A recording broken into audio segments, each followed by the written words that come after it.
सुप्रभात बच्चों। पिछली कक्षा में हम लोगों ने स्वर वर्ण और व्यंजन वर्ण की चर्चा की, जिसमें स्वर वर्ण के भेद को हम लोगों ने शुरू किया था कि स्वर वर्ण के 3 भेद होते हैं, ह्रस्व, दीर्घ और प्लुत स्वर स्वर की चर्चा हम लोगों ने किया था।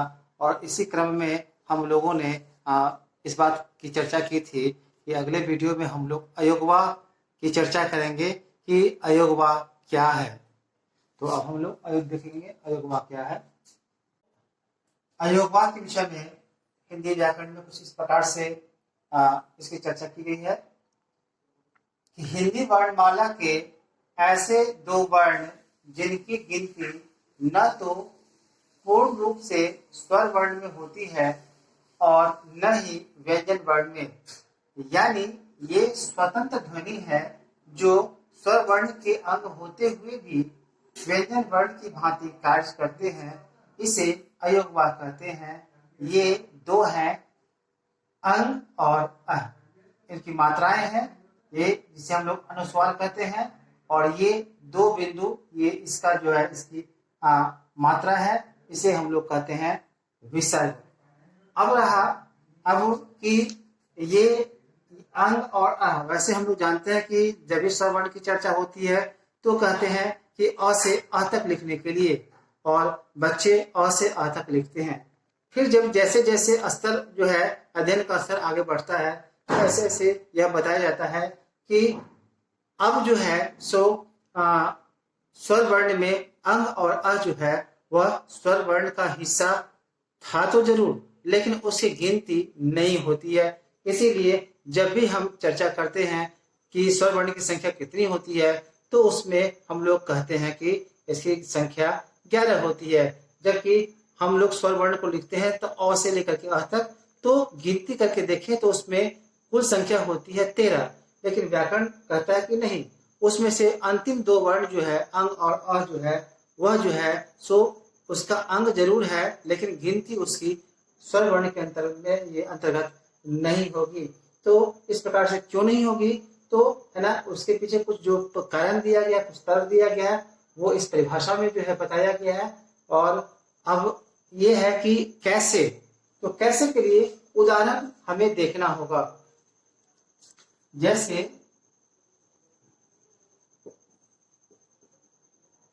चंदन, इस चंदन के उदाहरण में है ना, हम लोग देखें तो उच्चारण करते हैं चंदन, चंदन। तो इस दन को यदि मान लेते हैं कि कुछ देर के लिए यदि गौण कर दे, तो हमारा जो इसका उच्चारण होता है केवल चण। तो चण में च हलन जोर न हलन, तो चन यानी न हलन। ये जो न हलन जो है, यह इस अनुस्वार, ये अनुस्वार का चिन्ह है, जो कि अंग जो है, अंग ये जो वर्ण है, ये अंग इसका यहाँ है, ये अनुस्वार। और जब इसका उच्चारण जो है वह यहाँ पर न के रूप में हो रहा है, तो इस प्रकार से चंदन। तो यहाँ पर अंग का जो उच्चारण है वह न के बराबर में हो रहा है, यानी अंग का जो उच्चारण है वह न के बराबर में हो रहा है, जबकि ये स्वर वर्ण है और ये है व्यंजन वर्ण। उसी प्रकार से जो है सो हम कह सकते हैं अतः। तो अतः जब हम कहते हैं तो इसमें अतः, इसमें यदि अ को कुछ क्षण के लिए गौण कर दे तो ये उच्चारण होता है तह। तो तह में जो है वह त हलंत जोर ह हलंत का उच्चारण होता है। ये जो विसर्ग का जो उच्चारण है वह ह के रूप में हो रहा है, और यह ह जो है यह व्यंजन वर्ण है। इस प्रकार से हम देखें तो न और ये ह दोनों ही व्यंजन वर्ण है, और ये न जो है अनुस्वार का जो है उच्चारण है, और ह जो है वह इसका विसर्ग का जो है उच्चारण है, और दोनों ही जो है सो स्वर वर्ण का एक अंग है। तो चूंकि ये इसकी जो मात्राएं हैं है ना, तो अलग अलग वर्णों में जो है सो जब इसको क्या कहते हैं ये जोड़ा जाता है तो इसका उच्चारण भी जो है सो अलग होता है। जैसे कंघी, तो कंघी में क के ऊपर अंशवर होता है, तो अंशवर वह इस अंग का ही है, लेकिन जब हम उच्चारण करते हैं तो कंघी, इसमें घी को यदि छोड़ दिया जाए तो इसका उच्चारण होता है कंग। और कंग जो है वह क हलंत जोड़ ng, क ख ग घ ng, यानी कवर का जो पांचवा वर्ण जो है ng, उसका उच्चारण होता है जो कि एक व्यंजन वर्ण कहलाता है। इसीलिए जो है सो इसे जो है सो स्वर वर्ण के जो है सो अंग से हटा करके इसे अलग जो है सो नामकरण किया गया, जिसे हम लोग अयोगवाह कहते हैं हिंदी व्याकरण के अनुसार। तो इसका जो वर्ण विचार का जो दूसरा भेद जो है व्यंजन वर्ण, उसका अध्ययन करेंगे। स्वर वर्ण का वर्ण विचार का दूसरा जो भेद था वह है व्यंजन वर्ण। और व्यंजन वर्ण के विषय में कहा जाता है जिन वर्णों के उच्चारण स्वर की सहायता से होती है उसे व्यंजन वर्ण कहते हैं।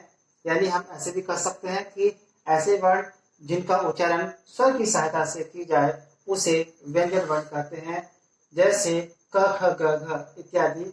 इसकी कुल संख्या 33 होती है और ये है क ख ग घ ङ च छ ज झ य ट ठ ड ढ ण त थ द ध न प फ ब भ म य र ल व श श स ह।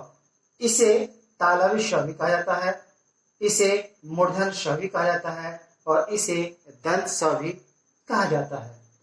अब यहाँ यदि आप देखें हम तो यहाँ एक चीज और है। जिस प्रकार से हम लोगों ने स्वर वर्ण में देखा था कि स्वर वर्ण की संख्या 11 होती है, जबकि हम यदि कुल संख्या देखें तो वह 13 होती है। उसी प्रकार से व्यंजन वर्ण में भी कुछ इसी प्रकार की बात है। इसमें भी हम देखें तो स्वर वर्ण की ये व्यंजन वर्ण की जो संख्या है उसे 33 बताया गया है, जबकि इसमें 3 वर्ण और जो है वह है अक्ष त्र ज्ञ। ये 3 वर्ण जो है वह हटा दिया गया है व्यंजन वर्ण के हिस्से से।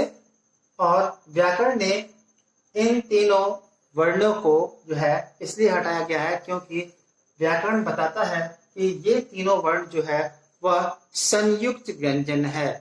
संयुक्त व्यंजन करने का मतलब है कि ऐसे व्यंजन जो अन्य व्यंजनों को जोड़ करके बनाया गया हो उसे ही संयुक्त व्यंजन कहा जाता है। तो ये अक्षर ज्ञ जो है वह संयुक्त व्यंजन होने के कारण व्यंजन वर्ण में से इसे अलग कर दिया गया है।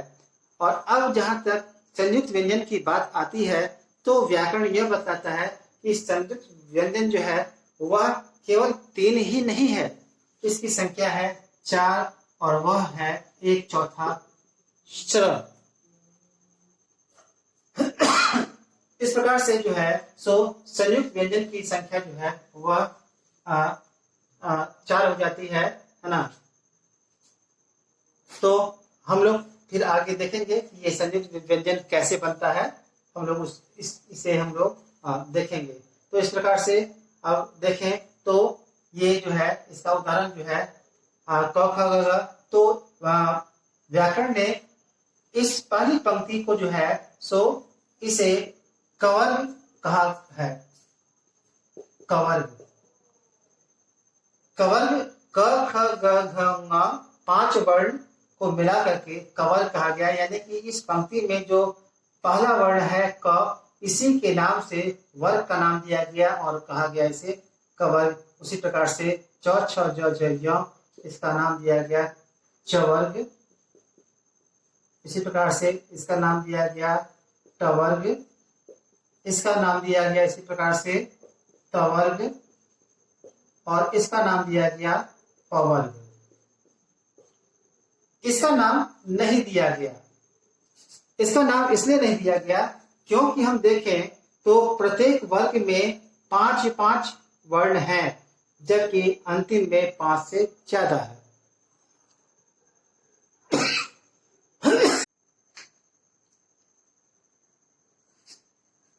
तो हमने तुरंत पहले इस बात की चर्चा की थी संयुक्त व्यंजन के विषय में, कि हमने कहा भी था कि संयुक्त व्यंजन की ये व्यंजन वर्ण की संख्या जो है यहाँ केवल 33 बताई गई है, जबकि ह के आगे भी अक्षर तरह यह होता है, लेकिन व्याकरण ने इसे अलग करके उसे संयुक्त व्यंजन में रख दिया गया।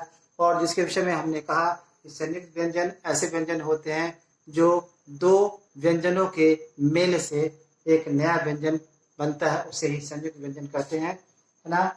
व्याकरण में संयुक्त व्यंजन की संख्या 4 है। अक्षर जो कि क हलन, स हलन और अ, है ना, इसके मेल से बना है। त हलन जो र हलन जोड़ अ, त्र, और ज्ञ जो है वह ज हलंत जोड़ य हलंत जोड़ अ, और स्र जो है वह तालव श जो है तालव श हलंत जोड़ छोटी र जिसे हम लोग कहते हैं, है ना, इसे, है ना, र हलंत जोड़ अ स्र। तो ये जो है कुल 4 जो है यह संयुक्त व्यंजन कहलाता है ना। तो आज हम लोग इस पाठ को यहीं पर समाप्त करें, और अगली वीडियो में हम लोग व्यंजन वर्ण के जो भेद हैं उसकी हम लोग चर्चा करेंगे, उसका अध्ययन करेंगे। धन्यवाद। आप अपना काम घर पर निश्चित रूप से करें।